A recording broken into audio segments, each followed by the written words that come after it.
네네네. 제가 오늘 정말로 약간 놀란 부분은 초, 중, 고 학생들을 대상으로 강의를 한다라고 들었는데 오늘 보니까 50% 이상이 다 초등학교 재학 중인 학생들인 것 같아요. 그래서 약간 걱정되는 부분은 사실 좀 어려운 내용일 수가 있거든요. 그런데 딱 보니까 부모님들이 같이 오셨네요. 저는 그러면 부모님께서 잘 이해를 해주셔서 돌아가셔서 자녀분들이 질문을 하시면 잘 대답해 주시면 좋을 것 같습니다. 그래서 어쨌든 내용이 좀 어려울 수 있지만 여러분들 결국에는 중학교 가고 또 중학생분들은 고등학교 가고 고등학생분들은 대학 가서 공부할 수 있는 내용들 중에 일부이기 때문에 잘 들어주시면 분명히 어디엔가는 도움이 되실 거예요. 그래서 발표를 시작하도록 할게요. 저희 기관을 잘 모르실 것 같아서 잠깐 좀 설명을 드릴 기관 소개 시간을 좀 가질 거고요. 탄소 중립사회, 요것도 약간 어려운 내용들의 단어들이죠. 근데 제가 좀 쉽게 설명을 드릴게요.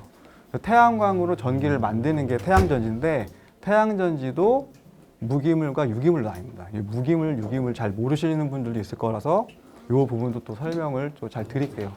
태양광 에너지가 앞으로 어떤 전망을 가지고 우리의 삶에 도움이 줄 것인가까지도 우리가 한번 이야기해보는 시간을 갖겠습니다. 저는 이제 세라믹 기술원이라는 데를 다니고 있어요. 원래는 서울 금천구 가산동에 있다가 정부 기관들 기관 이전을 하면서 현재 저는 진주에 살고 있고 이 강연하고 위해서 진주에서 올라왔습니다. 잘 들어주세요. 짧은 강연이 동영상이 있는데 한번 들어보시면 좋을 것 같습니다.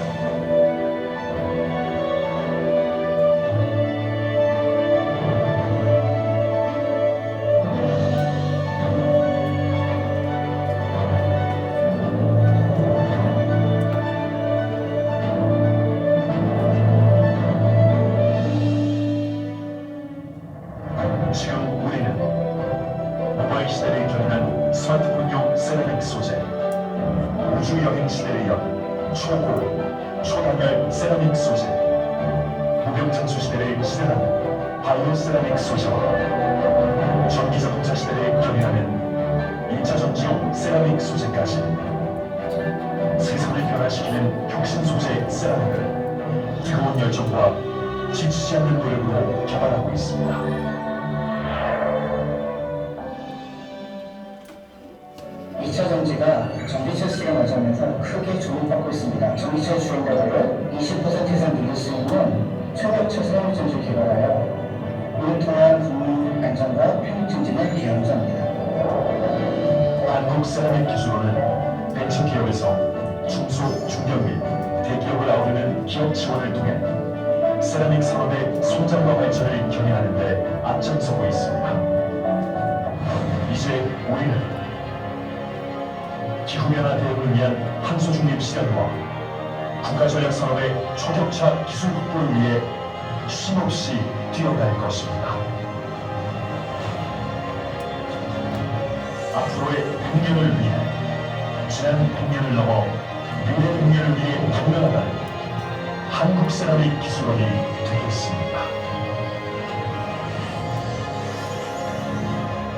한국 세라믹 기술원.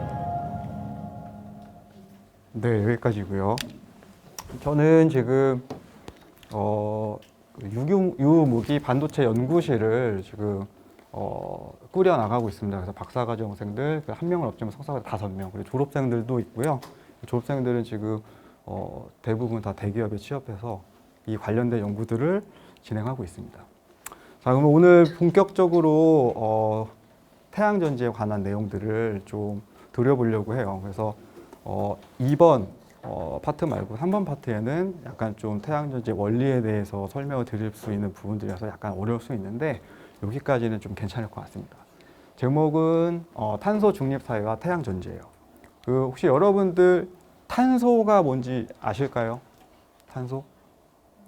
뭐예요?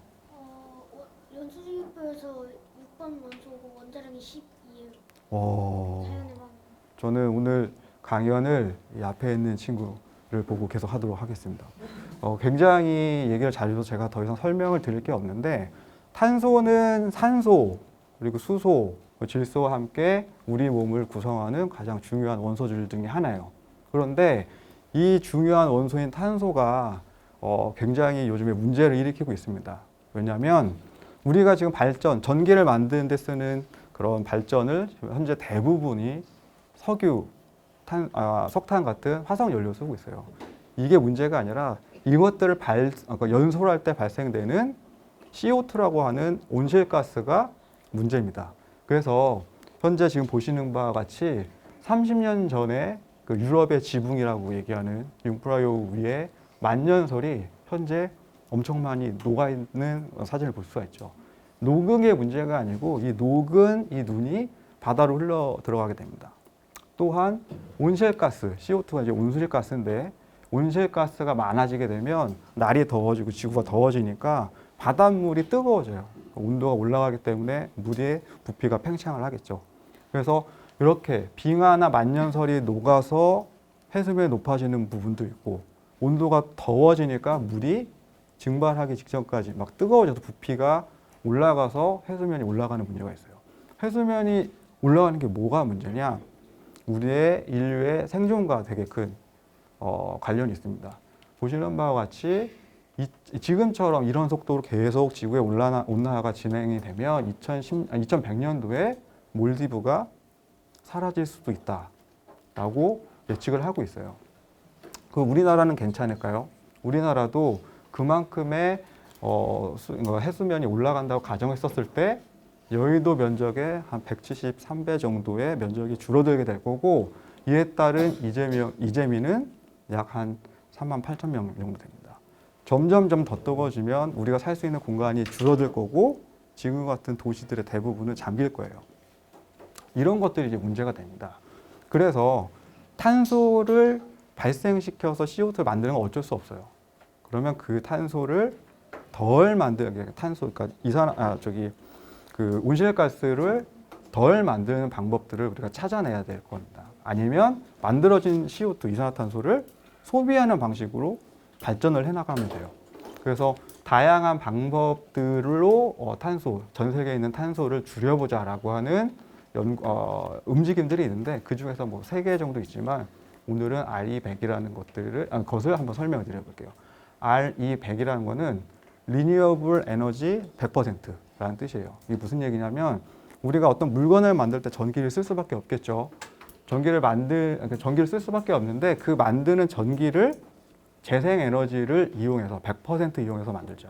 지금처럼 석탄, 원자력, 수소 이런 것들로 만들지 말고 재생 가능한 에너지, 신재생에너지, 재생에너지를 이용해서 100% 전기를 만들고 그 전기를 이용해서 제품을 생산하게 되면 우리가 탄소를 발생시키지 않고 계속 지속적으로 생활이 가능한 인류가 멸망하지 않을 시기를 만들 수 있다. 아니면 늦추거나 이런 움직임이 있습니다. 그래서 비영리 환경단체 2014년 9월에 발족을 했고 전 세계 385개 회사들 그리고 우리나라에서는 삼성, LG, 현대, SK 하이닉스 같은 기업들도 앞으로 동참을 하고 앞으로 신재생 에너지를 많이 사용할 예정입니다. 그래서 아까 말씀드렸던 것처럼 신재생 에너지는 여러분이 다 알고 있어요 이미. 수력 발전 알고 계시죠? 그리고 풍력 발전 제주도나 대관령 바람 많이 부는데 지금 있죠. 그리고 지열 발전은 우리나라에서는 약간 좀 유명하지는 않지만 열도 지방에서 화산 폭발이 잘 일어난 지방들 같은 경우에는 지구의 온도, 그러니까 내부 온도가 좀 뜨겁기 때문에 그 뜨거운 표면의 지표면의 열을 이용해서 발전하기도 합니다. 오늘 이야기하려고 하는 태양광, 태양열 발전도 하나의 친재생 에너지라고 보실 수가 있어요. 그래서 태양 에너지가 그러면 도대체 얼마나 대단하길래 우리가 인류가 화석 연료를 쓰지 않고서도 우리가 전기를 만들고 살 수 있을까? 보시는 바와 같이 2018년도에 전 세계에서 쓴 에너지량은 17.9 테라와트예요. 그리고 증가된다고 하더라도 2040년에는 23.3 테라와트밖에 안 됩니다. 보시는 바와 같이 태양 에너지는 기존에 있던 석탄 에너지뿐만 아니라 아까 말씀드렸던 풍력, 조력, 수력 이런 것들을 합친 것보다도 수십 배 더 큽니다. 그래서 이 태양 에너지를 잘만 이용하면 우리가 기존에 있었던 다른 위험한 원자력이든지 아니면 지금 환경적 문제를 일으키고 있는 석유, 석탄 에너지를 사용하지 않고도 100% 태양 에너지로만으로도 우리 인류가 살아갈 수가 있어요. 그래서 태양은 열과 빛을 가지고 있는데 여러분들은 태양열 에너지를 주변에서 쉽게 보지 못하셨을 거예요. 왜냐하면 제가 어렸었을 때 시골집에 놀러 가면 난방이 잘 안 되고 뜨거운 물이 잘 안 나오니까 할머니께서 태양열 에너지를 딱 지붕에 설치해줘서 여기서 빛을 받아서 열로 지별판을 데운 다음에 그 에너지를 가지고 물을 데우고 그리고 난방을 해주셨던 기억이 있습니다. 근데 요즘에는 태양열보다는 태양광을 많이 쓰고 있어요. 태양광 에너지의 효율이 태양열보다 훨씬 좋고 태양광을 이용하면 바로 전기를 만들 수 있기 때문에 전기를 만들어서 쓸 수 있는 활용도가 훨씬 더 높겠죠. 그래서 현재는 태양열보다는 태양광 에너지를 이용해서 전기를 만들려고 하는 움직임이 훨씬 큽니다.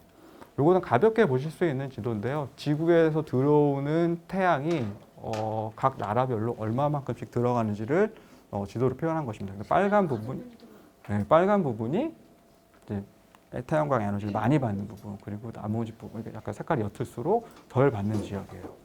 그래서 우리나라를 확대해서 다시 보면 딱 보시는 바와 같이 대구, 우리가 대표적인 혹서 지역이죠. 대구가 굉장히 빨갛습니다. 그러니까 대구는 지형적인 영향도 있겠지만 태양빛을 실질적으로도 많이 받고 있는 지역이기도 해요.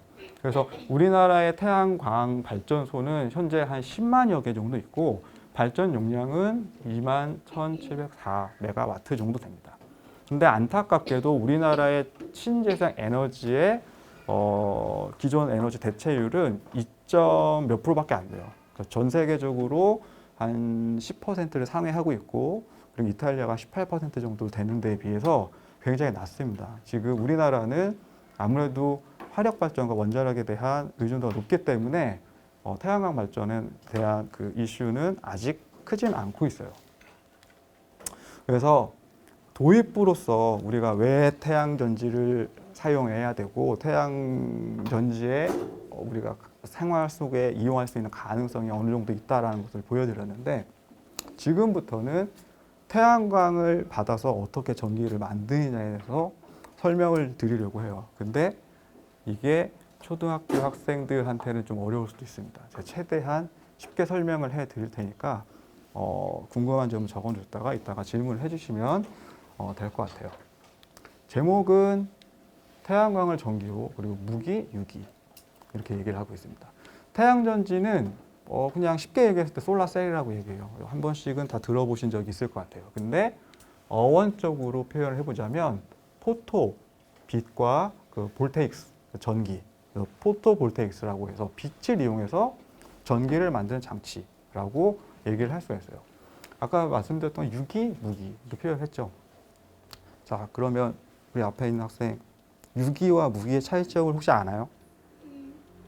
유기화물은 탄소를 공격으로 하는 화물이고 무기화물은 유기화물이 하는 와, 혹시 몇 학년이에요? 4학년이요. 4학년. 우리나라의 미래가 정말 밝습니다.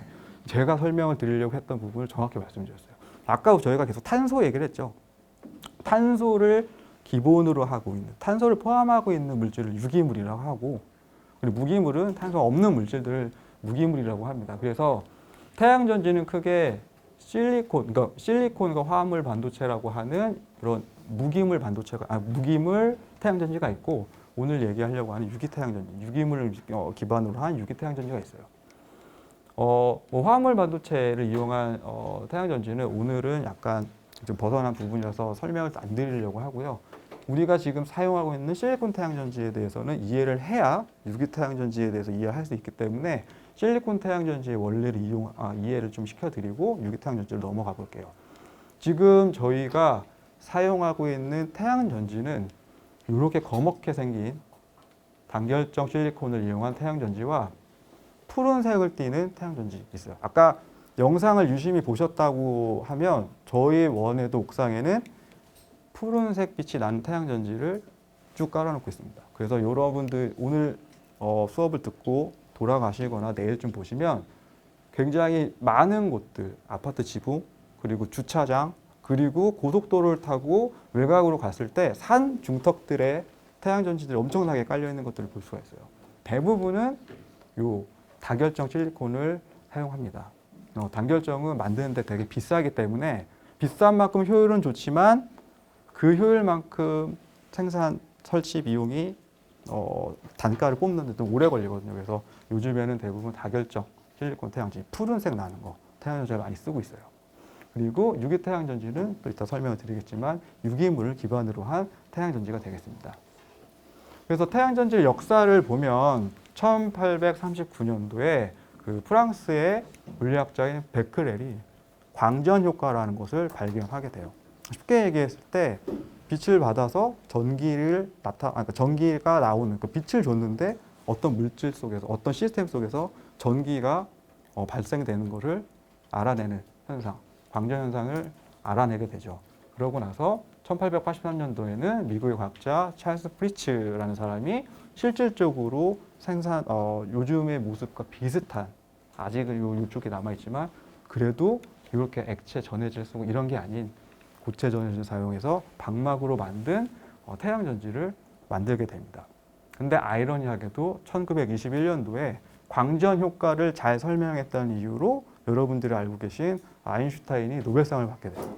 그러니까 광전 효과는 베크렐이라는 사람이 발견을 했는데 결국 노벨상은 설명 잘한 아인슈타인이 타게 되죠. 그래서 우리가 이게 인생을 살아보다 보면은 처음 발견한 것도 중요한데 이걸 잘 포장해서 잘하는 사람들이 더 유명한 경우들이 있죠. 그런 케이스예요. 그리고 54년도에 미국의 벨 연구소에서 지금 태양전지가 굉장히 비슷하죠. 비슷한 태양전지를 만들게 되고 실질적으로 미국이 위성을 쏠 때 뱅가드 위성에 태양전지를 전원 공급용 장치로 부착해서 쏘아 올리게 됩니다. 자, 이제는 조금 이제 저희가 좀 집중을 해서 좀 이야기를 들어봐야 될 것 같아요. 아까도 계속 말씀드렸지만 실리콘 태양전지를 알아야 우리가 유기 태양전지를 알 수가 있거든요. 실리콘 태양전지라고 하는 건 당연히 뭐 이름 속에 나와 있겠지만 실리콘을 기반으로 해서 태양전지를 만들었다라고 생각을 할 수 있는데 태양전지, 전기를 만드는 거죠. 전기를 만드는 거기 때문에 전기, 전자에 대해서 알아야 돼요. 전자의 움직임이 전기를 흐르게 할 수 있거든요. 그러니까 전도성을 띈다, 전기를 띈다, 전자의 움직임을 우리가 표현하는 것들이에요. 그래서 굉장히 성능이 좋은 현미경이 있다라고 할게요. 어떤 물질을 잘 관찰하다 보면 모든 물질은 분자라고 하는 단위로 구성이 되어 있고 분자는 다시 원자로 구성이 되어 있어요. 이게 바로 이제 원자의 모양인데 원자는 다시 원자핵이라고 하는 플러스 성질을 띠고 있는 원자핵과 그 주변을 돌고 있는 마이너스 성질을 띠고 있는 전자로 구성이 되어 있습니다. 그래서 이 전자들은 원자핵에 구속이 되어 있어서 얘네들은 계속 그 주변만 맴돌고 있어요.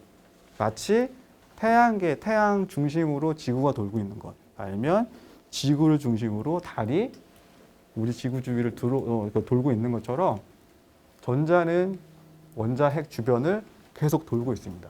이럴 때가 가장 안정한 상태예요. 이럴 때는 좀 이따 설명하겠지만 전기가 흐르지 않아요. 우리가 전기가 흐른다는 얘기는 전자가 움직인다는 얘기인데 얘네들은 이 상태에서 굉장히 안정한 상태예요. 나는 집 밖에 나가고 싶지 않아. 그냥 집 안에서 노는 게 제일 좋아. 집에 엄마 아빠가 피자도 사주고 치킨도 사주니까 집 밖에 나가봤자 나는 아무것도 나 혼자 할 수가 없어. 딱 그런 상태예요. 그래서 모든 생명체 모든 뭐 물질들은 가장 안정한 상태를 계속 유지하려고 하고 있습니다. 보시는 바와 같이 실리콘 태양전지는 실리콘을 기준으로 모든 전자들을 설명을 합니다. 실리콘은 전자 4개를 가지고 결합을 하고 어떤 현상들이 일어나게 되는데 실리콘은 전자를 4개 가졌을 때 가장 안정해요. 그래서 실리콘은 전자 4개가 가장 안정하다라는 생각을 오늘 끝까지 다 갖고 계셔야 이해가 좀 가실 거예요. 그래서 실리콘에 전자가 4개가 있고 이 전자는 옆에 있는 실리콘과 결합하는 데 이 전자를 사용합니다. 그래서 우리는 앞으로 실리콘이 가지고 있는 이 4개의 전자를 팔 또는 손이라고 생각을 해볼게요. 그랬었을 때 실리콘이 옆에 있는 실리콘과 손을 딱 잡게 되죠. 전자 하나와 옆에 있는 전자 하나를 가지고 결합을 하게 됩니다. 그래서 실리콘 하나는 주변에 있는 4개의 실리콘과 결합을 하고 안정하게 딱 있으려고 해요. 좀 약간 현미경을 뒤로 빼서 다시 보면 실리콘 그리고 실리콘 옆에 4개의 실리콘들이 있으면서 되게 격자 구조를 나타내면서 굉장히 안정한 상태를 가지고 있게 돼요. 자, 그러면 아까도 말씀드렸던 실리콘 태양전지는 전기를 만드는 거고 전기를 만들려고 하면 전자가 있어야 된다고 하는데 지금 실리콘 4개의 전자를 가질 때 제가 안정하다고 했고 이 전자들 다 손 잡고 있느냐고 결합하는 데 썼어요. 남는 전자가 없죠. 그럼 무슨 실리콘 태양전지에 전자도 없는데 전기를 만들 수 있어? 라고 이제 생각할 수가 있어요.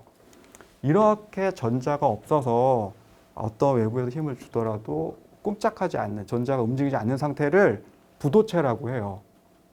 그래서 여러분들 나무, 뭐 돌 이런 것들은 전기가 통하지 않죠. 얘네들은 이렇게 움직일 수 있는, 떠돌아다닐 수 있는 자율전자가 없기 때문이에요.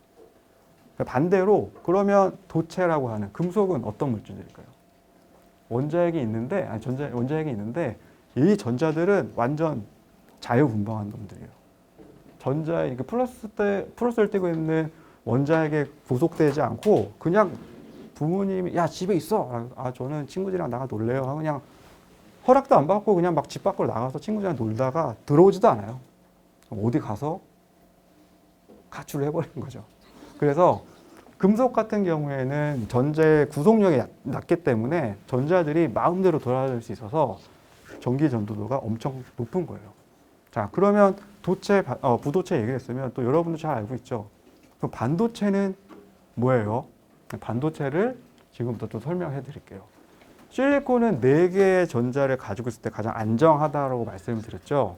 근데 이 실리콘에다가 전자를 5개 가진 친구를 임의적으로 쑥 넣어줘 봅시다. 그랬었을 때 이 나머지 4개는 옆에 있는 실리콘들과 손을 딱 잡고 결합을 하겠죠. 그러면 하나의 전자가 남아요. 그러면 이 전자는 움직일 수가 있죠. 그래서 우리가 아까 말씀드렸던 전자가 움직이면 전기가 통하는 거기 때문에 실리콘에 5개 전자를 갖고 있는 어떤 원소를 쏙 집어넣어 주게 되면 전체적으로는 마이너스, 전자가 남아있기 때문에 마이너스 성질을 띤, 그래서 네거티브라고 하는 네거티브 성질을 띤 N형 반도체 물질이 생깁니다. 그래서 실리콘은 대표적인 반도체 물질이에요. 우리나라 반도체 강국이잖아요. 삼성, 하이닉스 반도체 되게 잘 만드는데 그 반도체를 만들 때 쓰고 있는 물질이 이 실리콘이에요. 실리콘에다가 어떠한 전자 5개를 갖고 있는 물질을 첨가를 함으로써 마이너스 전하를 띌 수 있게끔 하는, 전기를 통할 수 있는 물질을 만들어주는 겁니다. 그러면 P형 반도체를 여기 써있죠. 그럼 P형 반도체는 뭘까?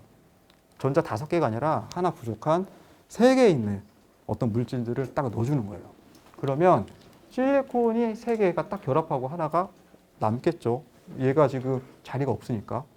구멍이 하나가 딱 생기게 돼요.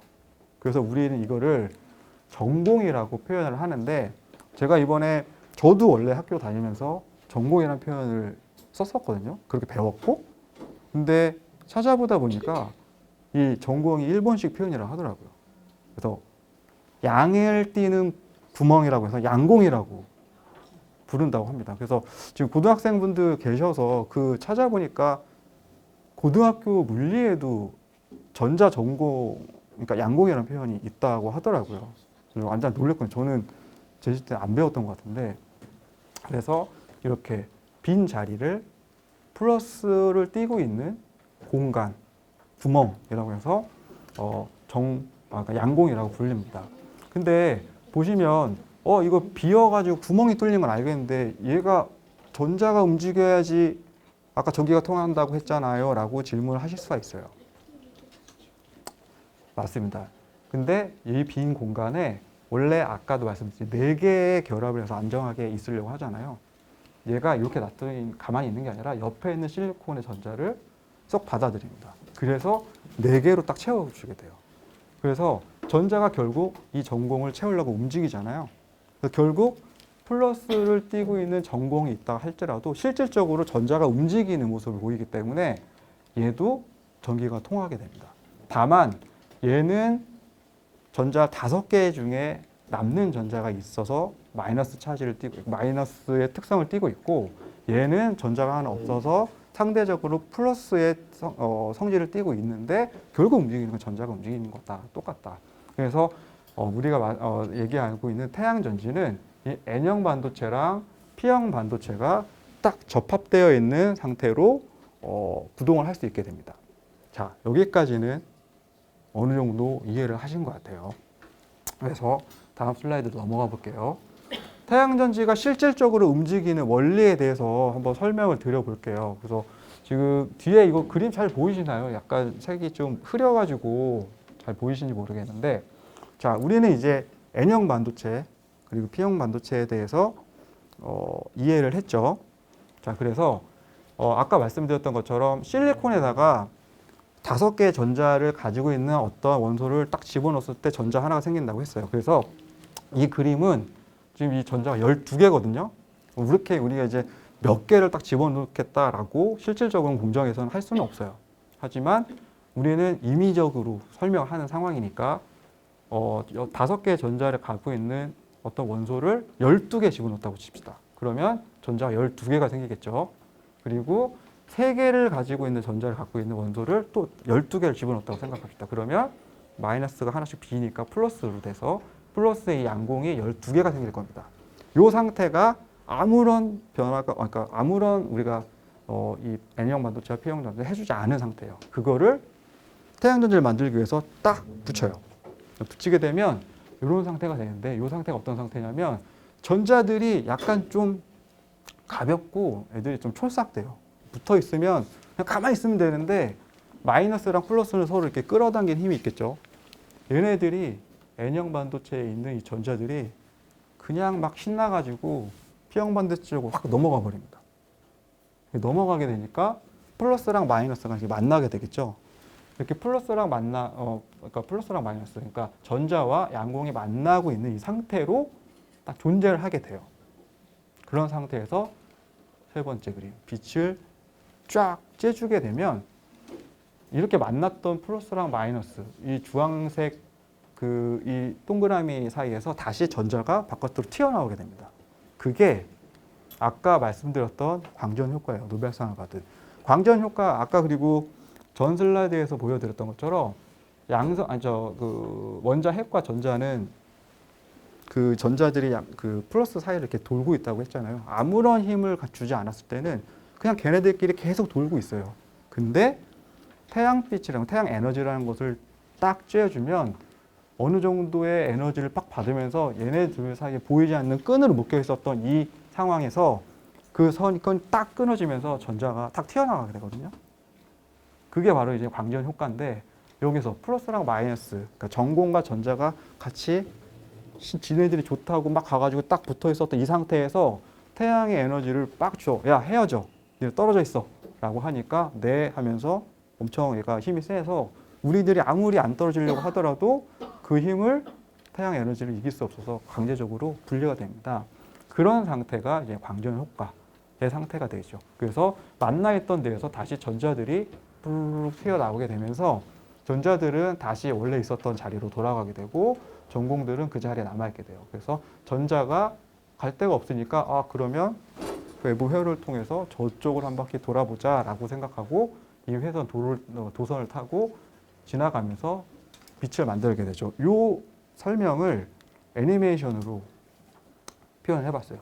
딱 붙으면 전기가 넘어가서 전자 양극 붙어 있다가 빛이 딱 들어오게 되면서 붙어 있는 게 탕 끊어지면서 전자는 다시 N형 반도체 쪽으로, 그리고 양공은 P형 반도체가 남아 있으면서 만들어진 분리된 전자가 이렇게 돌아가면서 빛을 낼 수 있게 되는 그런 원리로 태양 전지가 구성되어 있어요. 다시 한번 보여드릴게요. 가만히 있다가 땅 붙고 전자도 튀어 넘어가고 플러스 마이너스 같이 붙어 있다가 빛이 딱 들어오니까 더 이상 붙어 있지 못하고 떨어진 다음에 자기 제자리로 찾아가면서 많이 쌓여있던 전자는 도선을 통해서 다시 반대쪽으로 넘어갈 때 우리가 전류가, 그러니까 전자의 흐름이 전류잖아요. 전자가 이동하니까 전류가 흐르면서 우리가 빛을 아니면 뭐 전기 에너지를 사용할 수 있는 이런 상황이 되게 됩니다. 혹시 이해가 가셨나요? 네, 좋습니다. 이거 이해하셨으면 여러분들은 대학교 1학년생들보다 더 똑똑하신 거예요. 정말로. 자, 그러면 우리는 이제 드디어 이제 유기태양 전지에 대한 이야기를 해볼 수 있는 이제 자격이 주어졌어요. 유기태양 전지부터 말씀을 드리면 이해를 할 수가 없는데 여러분들 이제 실리콘 태양 전지, 유기태양 전지를 마스터하셨기 때문에 유기태양 전지에 대해서 이해를 하실 수 있는 자격이 충분합니다. 자, 여기서 이제 전도성 고분자의 발견이라고 말씀을 드렸는데, 자, 고분자 들어보신 적 있으시죠? 고분자가 뭘까요? 우리 친구 혹시 알 수 있을까요? 고분자는 이렇게 약간 뭔가 유기화물이든 이렇게 약간 뭔가 저런 식으로 이렇게 구조가 약간 이렇게 크게 있는. 정확합니다. 이 친구는 정말 대단한 것 같은데요. 왜냐하면 사전적인 의미로는 분자량이 만 이상인 물질을 고분자라고 해요. 그래서 고분자라고 우리는 하지 맙시다. 오늘 강연의 제목처럼 플라스틱이에요, 플라스틱. 그냥 고분자라고 하는 물질의 대명사는 플라스틱이에요. 근데 여러분들 플라스틱이 전기가 통해요, 안 통해요? 절대 안 통해요. 왜냐하면 지금 여기 이 선도 이 안에는 전선이 있을 텐데 전선을 감싸고 있는 건 고분자입니다. 네, 플라스틱. 그렇기 때문에 전기가 안 통하게 해주는 역할을 하는 것이 대부분의 고분자 그리고 플라스틱입니다. 그런데 전도성 고분자라는 것을 발견하게 돼요. 폴리아세틸렌이라고 하는 물질이 있습니다. 그래서 원래 옛날부터 존재했었던 물질이고요. 폴리아세틸렌의 원래는 폴리아세틸렌을 합성하려고 원래 준비를 했어요. 폴리아세틸렌을 합성하면 약간 검은색 파우더 같은 형식으로 합성이 끝나면 이런 모양이 나옵니다. 근데 여기 보시는 시라가와라고 하는 일본 교수님의 제자에게 실험을 시켰는데 실수로 촉매를 원래 넣어야 되는 것보다 1000배를 넣고 요오드를 첨가해서 반응을 끝내버립니다. 근데 전혀 다르죠. 원래는 이렇게 검은색 파우더 형식의 고분자가 나와야 되는데 반응이 끝나봤더니 약간 은색, 뭐 빛이 좀 나는 것 같은 필름 상태로 반응이 딱 끝나게 돼요. 그래서 대부분의 사람이, 저도 마찬가지일 텐데 실험을 망치면 학생들을 혼내고 너 왜 정신 안 차리고 비싼 촉매를 1000배나 더 넣어가지고 이렇게 얘기했을 거예요. 근데 역시 노벨상을 받으신 분들은 좀 달라요. 이거를 일본에서 이제 열렸던 국제 학회에 미국의 이제 맥더미드라고 하는 교수님이랑 히거라는 교수님이 오셨었는데 원래 뭐 친분 좀 있었던 분들인 것 같아요. 이걸 보여주면서 야, 이런 결과가 나왔는데 우리 한번 좀 신기한 결과니까 한번 같이 분석을 해봅시다 라고 하고 같이 돌아가서 각자 연구를 진행했더니 이 물질에서 실질적으로 전기가 통하는 걸 발견했어요. 그래서 2000년도에 노벨 화학상을 타게 됩니다. 저였었으면 못 탔었을 거예요. 그래서 이런 전도성 고분자, 전기가 통하는 고분자를 이때 처음 발견을 하게 되고 이런 전도성 고분자가 어떤 식으로 전기가 흐르는지 알아야 우리가 또 응용을 할 수 있겠죠. 그래서 아까 보셨던 탄소는 실리콘은 실리콘을 딱 기준으로 4개의 전자를 갖고 있을 때 안정하다고 말씀을 드렸어요. 근데 전도성 고분자는 탄소 기반으로 되어 있거든요. 탄소들이 쭉쭉 나여 있는데 실리콘은 하나의 전자를 공유하면서 결합을 하나를 딱 만드는데 이 전도성 고분자는 두 줄 한 줄, 두 줄 한 줄, 두 줄 한 줄을 계속 반복적인 구조로 이제 만들게 됩니다. 그래서 이 두 줄을 보통 저희는 이제 이중 결합이라고 하고 하나는 이제 단일 결합이라고 얘기를 해요. 그래서 이중 결합을 갖고 있는 것과 단일 결합을 갖고 있는 것들 중에 하나씩은 시그마 결합이라고 해서 굉장히 강한 결합을 하고 있습니다. 이 사람으로 따지면 그냥 뼈대 같은 거예요. 그래서 이 CCCC들이 쭉 탄소들이 연결되어 있는 것들 중에서 이 시그마 결합이라고 하는 이 노란 선은 웬만하면 끊어지지 않는 굉장히 강한 결합을 가지고 있습니다. 근데 이중 결합들 중에 하나의 결합, 이 분홍색을 보이는 이런 결합들은 파이 결합이라고 해서 굉장히 약한 결합을 가지고 있어요. 마치 금속처럼 원자 핵에 살랑살랑 살짝살짝 붙어 있는 전자처럼 약간 결합을 하고 있어요. 그래서 얘는 외부에서 좀만 자극을 주면 퉁 튀어나와서 움직일 수 있게 됩니다. 그래서 이 그림 좀 스킵하더라도 그렇게 외부에서 어떤 조건, 어떤 환경을 만들어줬을 때 이중결합 쪽에 있는 이 전자들은 퉁 튀어나와서 이 탄소에 있는 메인 결합들 위쪽으로 또는 아래쪽으로 이동을 할 수 있게 돼요. 그래서 고분자라고 하는 것들은 절대 전기를 흘릴 수 없는 물질이었었는데 이렇게 이중결합과 단일결합이 반복적으로 연결된 어떠한 특수한 분자 그리고 어떤 상황을 주면 전기가 흐를 수도 있는 물질로 변한다. 이게 가장 큰 핵심이 되겠습니다. 그래서 전도성을 띈다고 했기 때문에 어느 정도의 전도성을 띠느냐? 우리가 금속을 얘기할 때 실버, 그러니까 은과 구리는 가장 전도도가 높은 물질 1, 2위예요. 근데 우리가 이때 지금까지 보아왔던 이 폴리아세틸렌이라고 하는 이 물질의 전도도가 은과 구리와 피적할 정도로 높다는 것입니다. 그래서 딱 보시면 이름이 뭔지 아실 필요는 전혀 없어요. 하나, 둘, 하나, 하나, 둘, 하나, 둘, 하나, 하나, 둘, 하나, 하나, 하나, 둘, 하나, 둘, 하나, 둘, 하나, 둘. 계속 단일 결합과 이중 결합이 계속 반복적으로 이루어지는 구조들. 이런 구조에서는 전기를 통할 수가 있습니다.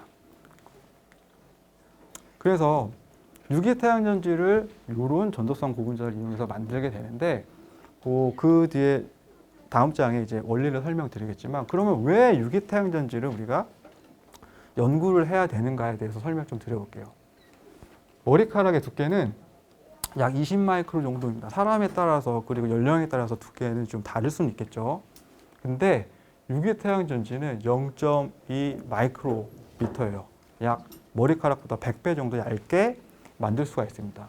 특히 1kg의 고분자를 이용해서 녹인 다음에 코팅을 하게 되면 운동장, 특히 축구장 면적만큼의 태양전지를 만들 수가 있어요. 그런데 아까도 말씀드렸듯이 실리콘 태양전지는 초크라스키라고 하는 단결정 성장 방법에 의해서 실리콘을 녹이고 결정을 성장시켜서 키워야 되거든요. 이게 굉장히 쉽지가 않아요. 그래서 단결정 실리콘 태양전지 아까 말씀드렸죠. 그렇기 때문에 요즘에는 단결정 실리콘 태양전지는 비싸서 안 만들고 아까 말씀드렸던 것처럼 다결정 실리콘 태양전지를 만들게 되는데 그것도 만만치가 않습니다. 그래서 얘네들은 대면적으로 빨리 싸게 만들기는 어렵습니다. 하지만 유기태양전지는 이렇게 녹여가지고 코팅할 수 있는 방법을 사용할 수 있기 때문에 여러분들 인쇄되는 책, 신문 이런 것처럼 검은색 잉크를 쓰는 게 아니라 전도성 고분자 잉크를 이용해서 막 프린팅을 하게 되면 연속 공정으로 굉장히 빨리 넓게 그리고 굉장히 싸게 만들 수가 있어요. 그래서 우리는 유기태양전지로, 그러니까 무기태양전지에서 유기태양전지로 전환을 할 수 있으면 좋겠다라고 생각을 하게 됩니다.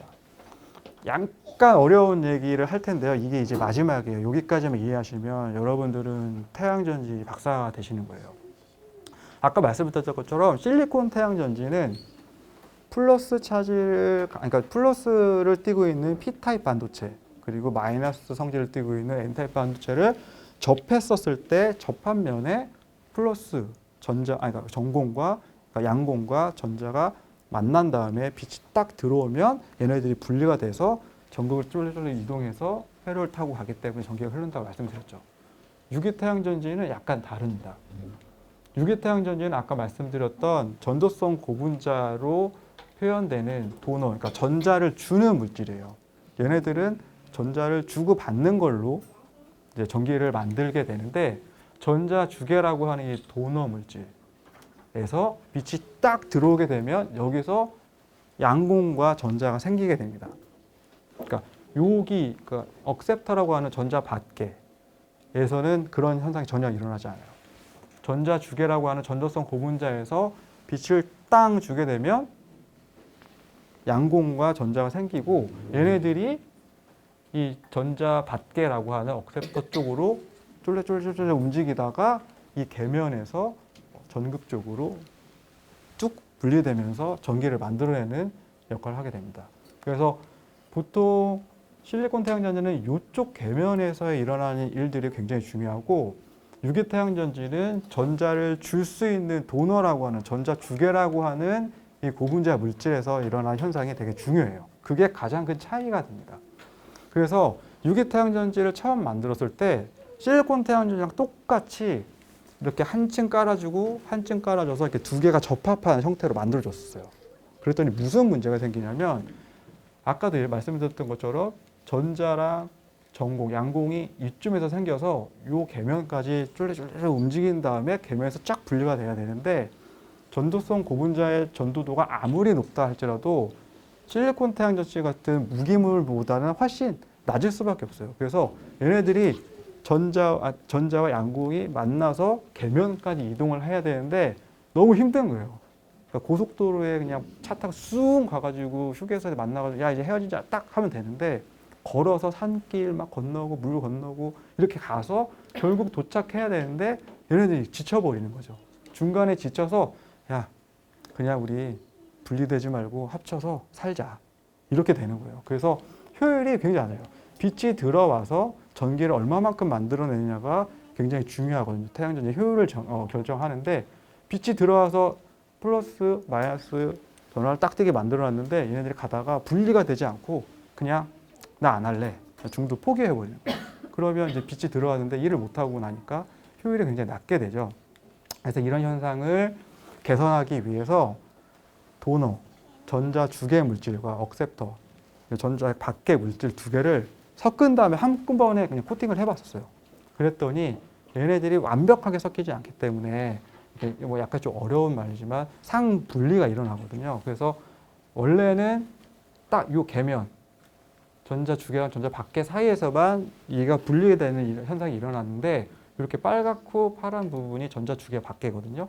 얘네들이 막 섞여 있으니까 굳이 여기서 먼 데까지 가지 않고 각까지 가장 가까워 있는 곳 만남의 장소에서 딱 헤어지고 전기를 만드는데 힘을 쓸 수 있게 됩니다. 그렇게 되니까 효율이 굉장히 급격하게 올라가게 되고 현재는 대부분의 태양전지는 이렇게 벌크 헤테로정션이라고 하는 이런 구조, 그러니까 도너 물질과 억셉터 물질을 두 개를 섞어가지고 코팅하는 방식으로 사용하고 있어요. 이 방법으로 현재는 막 19%, 20% 정도의 효율을 나타내고 있고 태양전지, 실리콘 기반의 태양전지도 뭐 30% 왔다 갔다 하지만 유기태양전지가 대면적으로 쉽게 싸게 만들 수 있기 때문에 그 효용 가치는 기존의 태양전지, 실리콘 태양전지를 넘어서고 있습니다. 요건 구조인데 복잡하니까 그냥 넘어갈게요. 다만 중요한 건 아까 말씀드렸던 것처럼 전자를 주든 받든 어쨌든 전기가 통하는 고분자를 사용하는 이 물질들은 단일 결합과 이중 결합이 계속 반복적인 구조를 가지고 있어야지만 유기태양전지 물질로 사용할 수 있다. 요 점만 알고 계시면 될 것 같아요. 그래서 유전 유기태양전지를 만드는데 아까 말씀드렸던 것처럼 인쇄 공정으로 만들 수 있거든요. 이게 그렇게 인쇄를 할 수 있는 롤트롤이라는 장비예요. 그래서 롤트롤이라는 게 롤에서 롤로 감아가지고 쭉 만들고 인쇄 끝나면 다시 감아가지고 끝낸다 이런 의미거든요. 롤트롤 장비를 이용해서 만들게 되면 이만한 넓이의 실리콘 태양전지를 만들려고 그러면 패널 하나의 크기가 한 요 정도 됩니다. 이 정도 되는데 그게 한 30, 40kg 정도 되거든요. 이거를 들고 지붕에 올라가서 설치하게 되면 쉽지 않겠죠. 근데 유기태양전지 이렇게 롤로 만들어져서 뭐 벽지나 장판처럼 이렇게 딱 되어 있거든요. 그래서 그냥 갖고 올라가서 쭉 깔아 놓으면 설치가 끝나게 돼요.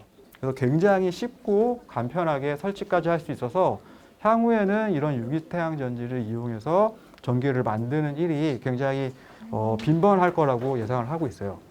그러면 이런 유기태양 전지를 어떻게 상용화를 시킬 수 있을까요? 현재는 대부분이 연구 단계, 그러니까 효율을 높이고 그리고 오래 사용할 수 있게끔 하는 연구들을 진행 중에 있는데 앞으로는 이런 것들이 우리 주변에서 가장 많이 보일 겁니다. 가장 유력한 그 적용처는 우리 이런 그 유리에 보통 뭐 태양빛 많이 들어오거나 하면 그 블라인드를 이렇게 치거나 하잖아요. 그리고 자동차에는 블라인드를 칠 수 없으니까 틴팅을 하고 있습니다. 그렇게 틴팅을 하는 게 아니라 태양 전지를 벽에다가 창문에다가 붙이면서 쓸 수 있을 거예요. 왜냐하면 유기태양 전지는 투명성이 있거든요. 실리콘 태양 전지는 투명하지 않아요. 그래서 대부분 사용되고 있는 사용처는 지붕 그리고 아까 말씀드렸던 산 이런 데다가 설치를 하고 있잖아요. 근데 유기태양 전지는 이렇게 투명한 특성이 있기 때문에 코팅만으로도 아까 태양 전지를 만들 수 있다고 했잖아요. 코팅을 해서 벽지처럼 창문에다가 딱딱딱딱 붙이게 되면 빛도 차단할 수 있고 전기도 만들 수 있습니다. 그리고 지금처럼 지붕 위에 굳이 올리지 않고도 건물 외벽에다가 그냥 유기태양전지를 붙여서 전기를 만들 수가 있어요. 그런 것들이 우리가 이제 여태까지 계속 유기태양전지를 연구해왔지만 상용화가 되지 않았던 부분을 이런 부분으로 상용화할 수 있도록 전환하는 그런 생각의 발상의 전환이 되겠죠. 특히 투명하기 때문에 이런 그 비닐하우스에 그 비닐도 약간 불투명하잖아요, 여러분.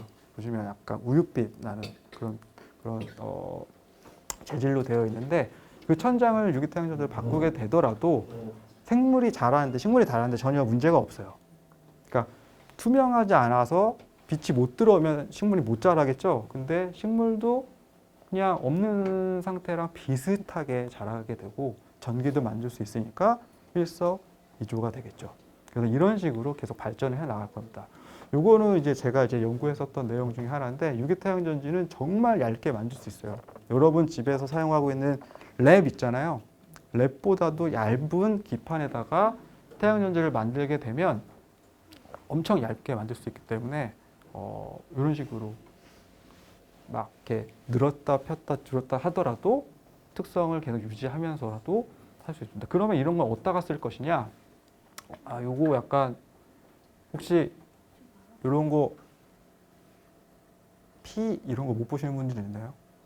약간 징그러워하시거나? 알겠습니다. 요거는 그러면 안 틀 거고요. 그러니까 태양 틀어볼까요? 어머니만 눈을 감으시면 되니까. 그래서 태양전 이렇게 아까 막 되게 잘 휘고 하는 그런 태양전지를 전원으로 사용하고 심전 센서를 만드는 거예요. 그러니까 심전 센서, 이거 심전도를 측정할 수 있는 센서랑 두 개를 결합을 해서 실질적으로 뭐 수술할 때 붙이거나 아니면 몸에 심고 수술이 끝나더라도 봉합을 하더라도 인체에 무해하도록 그런 센서를 만든 건데요. 이게 쥐가 움직이는 쥐의 심장이거든요. 이 쥐의 심장에 이렇게 만든 이 센서를 붙여놓고 측정을 하더라도 우리가 실질적으로 이렇게 병원에 그 산소 포화도랑 이렇게 막 딱 심전 센서 이렇게 딱 붙이는 거 있잖아요. 그거 안 하고 나서도 그냥 손가락에 붙이거나 아니면 뭐 오늘 수술하고 한 달 뒤에 다시 개복을 해야 되는데 이거를 모니터링을 좀 정확하게 해야 될 필요가 있을 때 이런 것들을 그냥 담아놓고 수술 끝난 다음에 또 다시 개복해서 다 수술할 때 이럴 때 사용할 수가 있을 것입니다. 어려운 내용은 다 끝났어요. 이제는 이제 마무리를 하려고 하는데요. 태양광 에너지 분야의 전망을 좀 알아볼게요. 태양광 패널, 지금 저는 유기태양 전지를 얘기를 했지만 실질적으로 유기태양 전지가 상용화 되려고 하면 좀 더 시간이 걸릴 거예요. 하지만 그러면 지금 만들어 놓은 실리콘 태양 전지들은 어떻게 할 것인가? 태양 전지를 만든다고 해서 세계적으로 엄청나게 설치를 하고 있거든요. 얘네들이 뭐가 문제가 되냐면 수명이 있어요. 모든 물질, 전자제품, 가전제품 수명이 있잖아요. 보통 20년에서 30년 사이로 태양전지 수명을 보고 있어요. 전 세계적으로 엄청나게 깔아놨는데 얘네들도 한꺼번에 다 순차적으로 폐기를 해야 됩니다. 근데 아시다시피 무기물은 뭐 땅에 묻는다고 해서 없어지거나 하지 않아요. 그렇기 때문에 우리는 대부분의 예전에는 태워서 없애버렸습니다. 그런데 되게 아이러니하죠. 탄소 중립을 위해서 신재생 에너지를 사용해야 되는데 그런 것들 중에 가장 대표 주자가 태양광인데 얘네들 쓰고 나면 다시 또 태워버려야 돼요. 이게 말이 안 되잖아요. 그래서 저는 이런 연구를 또 하고 있습니다. 이렇게 버려지는 태양광 속에서 다시 자원을 회수하는 연구도 진행을 하고 있어요. 태양광 패널 계속 얘기를 했는데 얘가 어떻게 되는지는 원리는 봤는데 어떻게 구성됐는지 얘기를 안 했었죠. 한번 볼게요.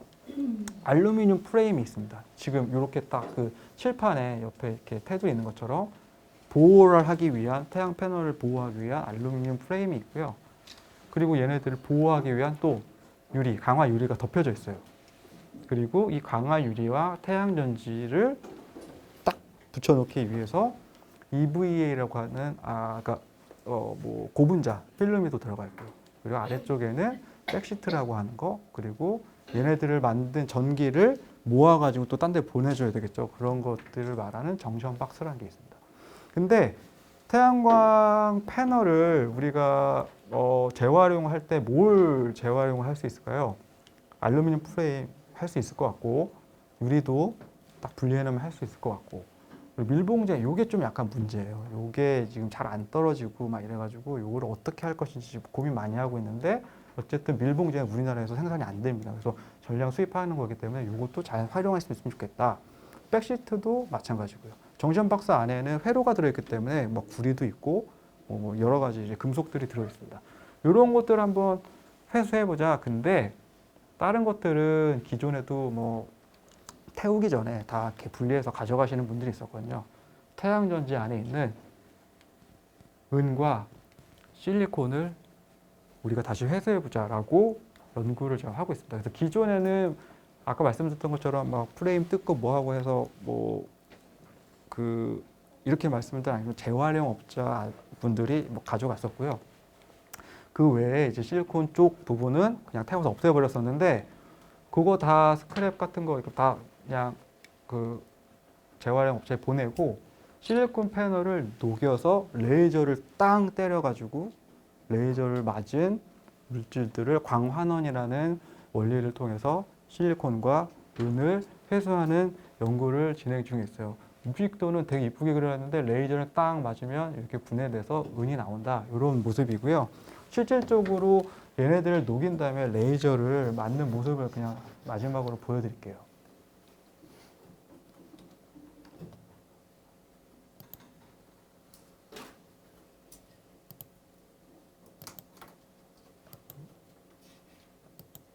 왜 안 되죠, 이거? 이거 뭐가 문제가 있는 것 같은데.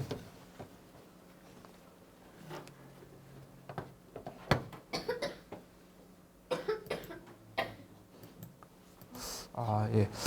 이거 뭐 크게 대단한 건 아닌데 어쨌든 레이저 이렇게 딱 맞잖아요. 그러면 이제 반응을 하면서 이렇게 막 뽀글뽀글 이렇게 어떤 기체들이 올라오고 녹아 있는 은이 두두두두두 이렇게 떨어지는 모습을 보일 수가 있어요. 그래서 이런 식으로 태양 전지를 옛날에는 그냥 다 태워서 또 환경 오염을 시키는 물질 이렇게 공정으로 없앴었는데 우리는 이제 앞으로 좀 더